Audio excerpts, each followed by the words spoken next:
On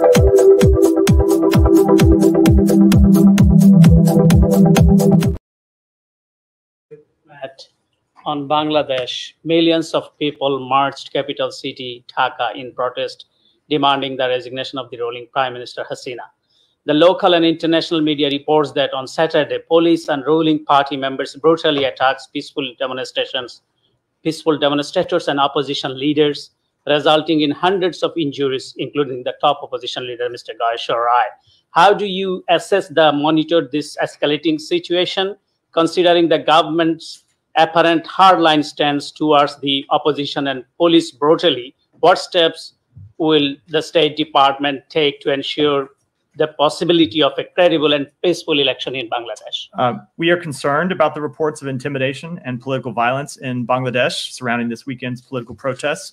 We encourage the government of Bangladesh to investigate reports of violence thoroughly, transparently, and impartially, and to hold the perpetrators of violence to account.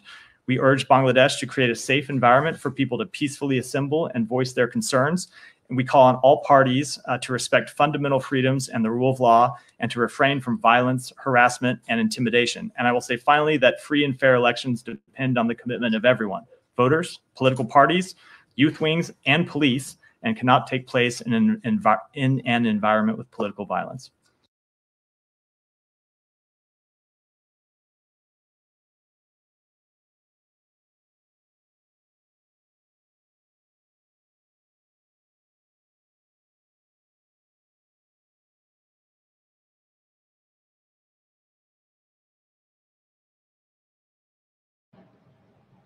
Dear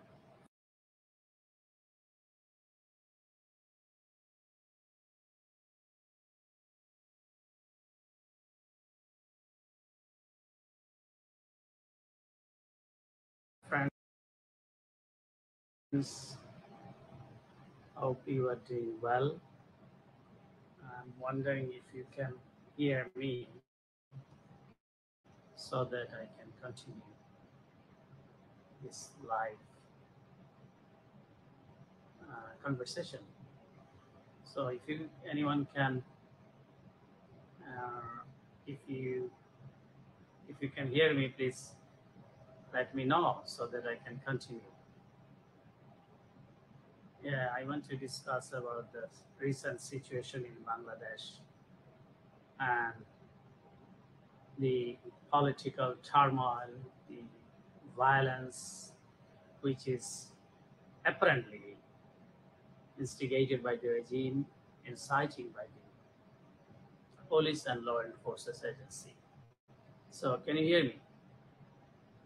My friends, can you hear me? If you can, anyone tell me that you are hearing, just yes or no, so that I can continue. Yes, everybody is watching, I can see, but I need to know whether you are hearing or not.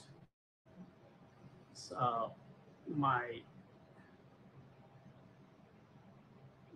okay, Dulumia, thank you so much that you told me that you are hearing. Yeah, I will explain in Bangla in my Facebook page right after.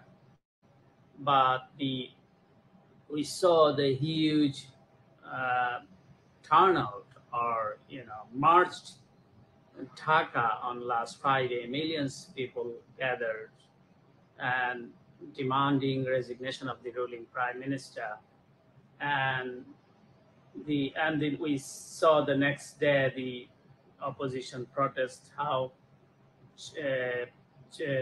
the police and the political and the ruling party exhibit. It was a joint effort. It was a joint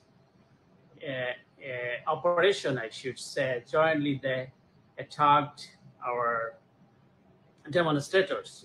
The people are demanding for the voting rights, and they're demanding election under a neutral caretaker government. And police was very brutal, and the way we saw the very horrified picture and images and photos and videos, and it is now in a whole media world, and it was globally portrayed what happened in the street, and all the international media news outlet released that report. So very briefly, I asked that question in the State Department, and they replied it in a very strong manner. And they said that they're very much concerned. They're observing the brutality or the intimidation. They say the word is intimidation, harassing, and violence, and he categorically he said in this situation that it is difficult to hold a free, fair, and credible election. He said that in this political violence there is no. In a political violence situation, there is no scope for a free, fair, and credible election. And I asked that question that both the police and law enforcement agency and the ruling party jointly attacked opposition rallies. And one of the top leader, Mr. Garsha Chandra Rai, he injured along with hundreds. And people are, raising their voice against this regime, urging for the free, fair, and credible election under a neutral caretaker government. And U.S. position is very clear. That's why they issued visa restriction. And today, he urged Bangladesh to go for he urged for to the authorities for to bring them in justice who the law enforcement agency and the political activity who are the obstructing the peaceful rallies, peaceful demonstration. And he categorically he said there has to be a neutral and non-partisan investigation. So, and I'll make this report very soon, right after, and I will tell what he said exactly, and I'll share the video clips. And the other I saw that which is very frustrating piece, that in the name of journalist, one of them joining the press briefing, asking question. Yeah, it's free. Anyone can ask anything, but there has to be a credibility. There has to be I cannot spread rumor. I cannot spread this is not the way to exercise the free press. He asked that question that he's a pro-government person. He asked that question that he categorized BNP as a terrorist party, and he asked for a comment, but the spokesperson did not make any. He said, I don't have any comment. He asked you a question, and the spokesperson naturally he declined to make any comment what he said and what he categorized in the briefing room. So I'll make my report, and obviously you can watch their video and their transcript in the website. So, and because Bangladesh situation, as I say, and is very crucial now, and government is trying to keep the power by any means. They can do anything to keep the power. We know it very well. So we have to keep open our eyes, and we have to report what's going on, and we have to keep update. And whoever, I'm thankful who are updating me in the various form of the social media, so that I can educate myself, and I can and I saw that all the international media they made reports on Bangladesh.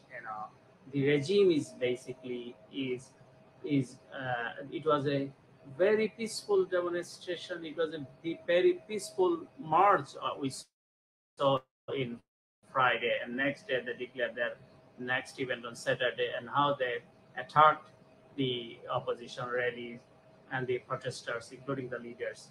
And so I'll continue my reporting, and hopefully I'll just describe, and I'll make my report, both my news outlet, and you will be able to watch. And obviously you are free to share, but make sure don't don't make the headline what you believe, what you think, what I'm not saying. So you are free to share, it's open. But I saw which is very frustrating, that you are making headlines in your own, what I did not say. So don't do it, please. And so I believe in press freedom. I believe in freedom of expression. You can share, but but whatever I am saying, it has to be there as it is. So thank you very much for watching this video, and hopefully I'm going to tell the in Bangla in my Facebook page, but very brief is I asked that question the State Department the situation that they responded in a very strong manner, and you will see the report very soon. Thank you very much. Bye.